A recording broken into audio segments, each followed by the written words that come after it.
اللہ کی طرف رجوع کرے، یہ چیز بھی بخشش کا ذریعہ بنتی ہے۔ کچھ اور اعمال ہیں جو گناہوں کو مٹانے والے ہیں۔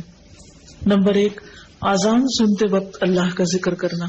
سیدنا سعد بن ابی وقاص رضی اللہ عنہ رسول اللہ صلی اللہ علیہ وسلم سے بیان کرتے ہیں کہ آپ نے فرمایا، جو شخص مؤذن کے کلمات سن کر کہے اشہد ان لا الہ الا اللہ وحدہ لا شریک لہ وان محمدا عبدہ ورسولہ رضیت باللہ ربا وبمحمد رسولا وبالاسلام دینا، میں گواہی دیتا ہوں کہ اللہ کے سوا کوئی معبود حقیقی نہیں، وہ اکیلا ہے، اس کا کوئی شریک نہیں، اور یہ کہ محمد صلی اللہ علیہ وسلم اس کے بندے اور رسول ہیں۔ میں راضی ہو گیا اللہ کے رب ہونے پر اور محمد صلی اللہ علیہ وسلم کے رسول تسلیم کرنے پر اور اسلام کو دین اختیار کرنے پر، تو اس کے گناہ بخش دیے جاتے ہیں۔ لیکن افسوس کے ساتھ یہ کہنا پڑتا ہے کہ بہت سے لوگ اذان ہو رہی ہوتی ہے اور وہ باتوں میں ہی لگے رہتے ہیں، یا ٹی وی دیکھتے رہتے ہیں، یا اذان ہونے لگتی تو ٹی وی کا چینل چینج کر دیتے ہیں، یا اذان سے انہیں کوئی دلچسپی نہیں ہوتی، گویا بس ایسے ہی کوئی جیسے شور کر رہا ہے اور وہ اس سے فارغ ہونا چاہتے ہیں۔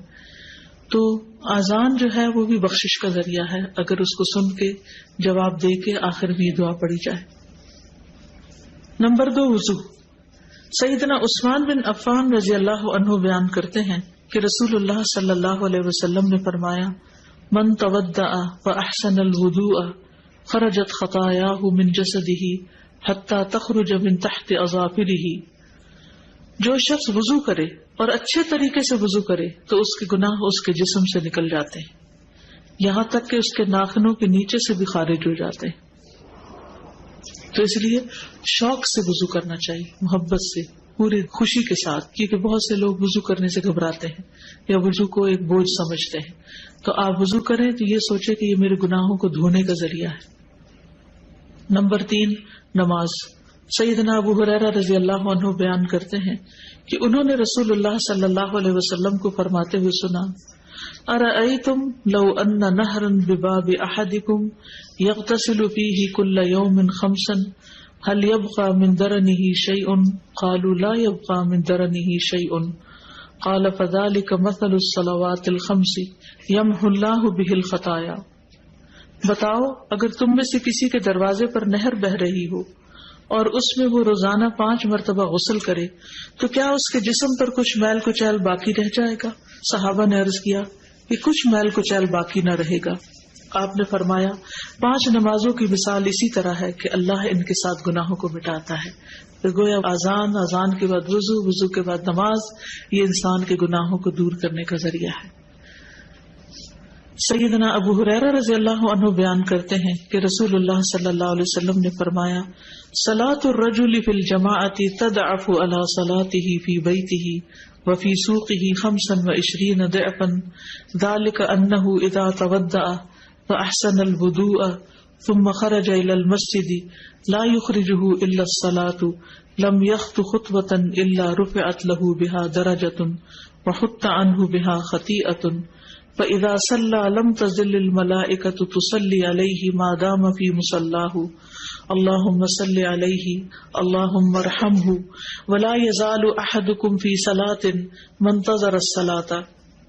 آدمی کا با جماعت نماز ادا کرنا اس کے گھر اور بازار کی نماز سے 25 گنا زیادہ ہے، یعنی مردوں کے لیے، اور یہ اس لیے کہ جب اس نے اچھی طرح وضو کیا پھر مسجد کی طرف نکلا صرف نماز کے لیے، یعنی اور کوئی کام نہیں تھا، تو وہ کوئی قدم نہیں رکھتا مگر اس کی وجہ سے اس کا ایک درجہ بلند ہوتا ہے اور اس کی وجہ سے اس کی ایک غلطی معاف ہوتی ہے۔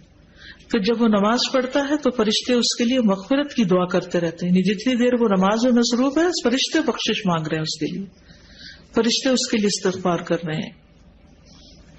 جب تک وہ اپنی جائے نماز پر رہتا ہے اور وضو نہیں ٹوٹتا، فرشتے کہتے ہیں اے اللہ اس پر رحمت فرما، اے اللہ اس پر مہربانی کر، اور وہ برابر نماز ہی میں رہتا ہے جب تک کہ وہ نماز کا انتظار کرتا ہے۔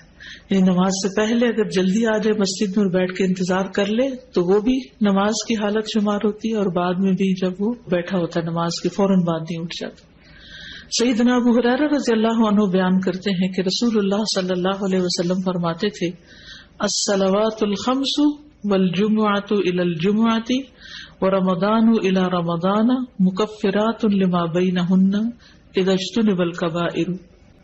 5 نمازیں اور جمعہ سے آئندہ جمعہ تک اور رمضان سے آئندہ رمضان تک ان کے درمیان کے لیے کفارہ ہے، جب تک کہ گناہ کبیرہ کا ارتکاب نہ کیا جائے۔ تو اس سے کیا پتہ چلتا ہے کہ وضو، نماز کے علاوہ جمعہ کا پڑھنا، رمضان، یہ سب کچھ گناہوں سے بخشش کا ذریعہ ہے۔ جب کبائر سے انسان بچتا نہیں، سارے صغیرہ گناہ اس سے معاف ہو جاتے ہیں، اور کبیرہ گناہوں کے لیے خاص طور پر توبہ استغفار۔ یا ایھا الذین آمنوا توبوا الی اللہ، توبہ کر لو اللہ سے۔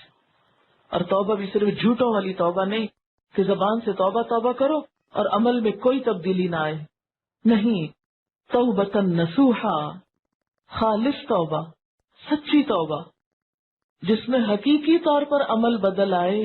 نصوحا کا لفظ نصحن سے ہے، خالص، سچی، یعنی ایسی سچی توبہ جس کے بعد گناہ کا کوئی ارادہ نہ ہو، پکا وعدہ کر لے انسان میں آئندہ نہیں یہ کروں گا۔ ایسی توبہ کی کچھ شرائط ہے۔ نمبر 1، جس گناہ سے توبہ کر رہا ہے اسے چھوڑ دے۔ نمبر 2، اس پر ندامت کا اظہار کرے، شرمندہ ہو۔ نمبر 3، آئندہ نہ کرنے کا وعدہ کرے۔ نمبر 4، اگر حقوق العباد میں حق تلفی کی ہے تو وہ حق لوٹائے، کسی کے ساتھ زیادتی کی ہے تو معافی مانگ لے۔ گویا محض زبان سے توبہ توبہ کہنا کوئی معنی نہیں رکھتا جب تک انسان توبہ کی شرائط پوری نہ کرے۔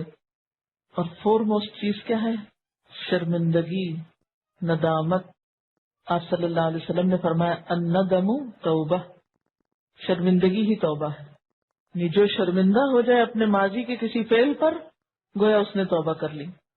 ایک اور جگہ پر آتا ہے کہ ایک صحابی نے کہا کہ سچی توبہ یہ ہے کہ آدمی رجوع کرے اور پھر اس فعل کو نہ دہرائے۔ تو نتیجہ کیا ہوگا؟ عسیٰ ربکم ان یکفر عنکم سیئاتکم، بعید نہیں، امید ہے کہ اللہ تمہاری برائیاں تم سے دور کر دے گا۔ عسیٰ یعنی جب تم توبہ کرو گے تو پھر تمہیں امید دلائی جاتی ہے کہ وہ توبہ قبول کر لے گا۔ بخشش مانگنا، استغفار پڑھنا، اللہ سے توبہ کرنا دنیا کی نعمتوں کو حاصل کرنے کا ذریعہ بھی ہے اور آخرت کی بھلائی کا ذریعہ بھی ہے۔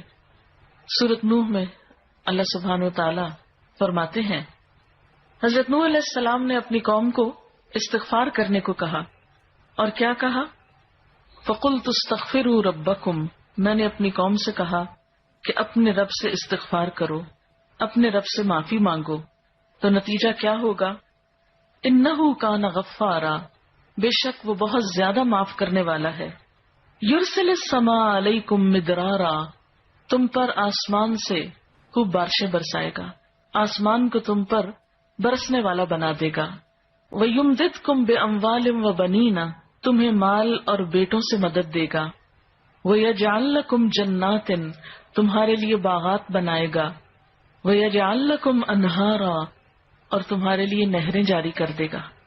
آپ دیکھیں کہ ایک انسان کی خواہش کیا ہوتی ہے کہ اس کو کیا کچھ ملے، یعنی رہنے کا مقام اور حالات جو ہیں وہ پرسکون ہو، پھر اس کے بعد یہ کہ مال ہوں، بیٹے ہوں، باغ ہوں، اور زندگی کی اور آرائشیں اور نعمتیں ہوں۔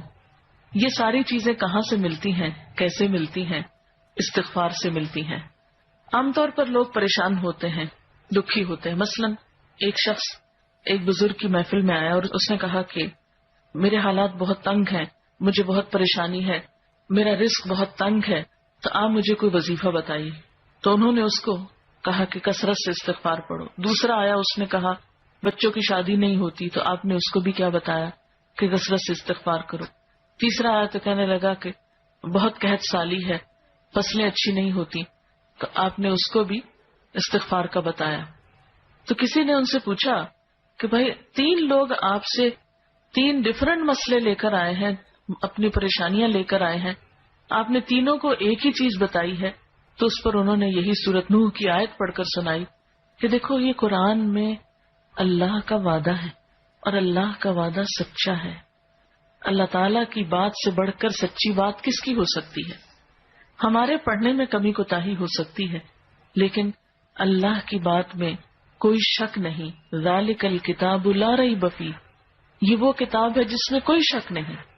لیکن یہ ہے کہ بعض اوقات ہم خود پڑھنے میں کوتاہی کر دیتے ہیں، تو جن کا رشتہ نہ ہو رہا ہو وہ بھی، جن کا ہو چکا ہو اور شادی کے پرابلمز ہو وہ بھی، جن کا ہو چکا اور پھر بچے نہ ہو وہ بھی، ان سب کے لیے ایک ہی وظیفہ ہے، اور وہ کیا ہے؟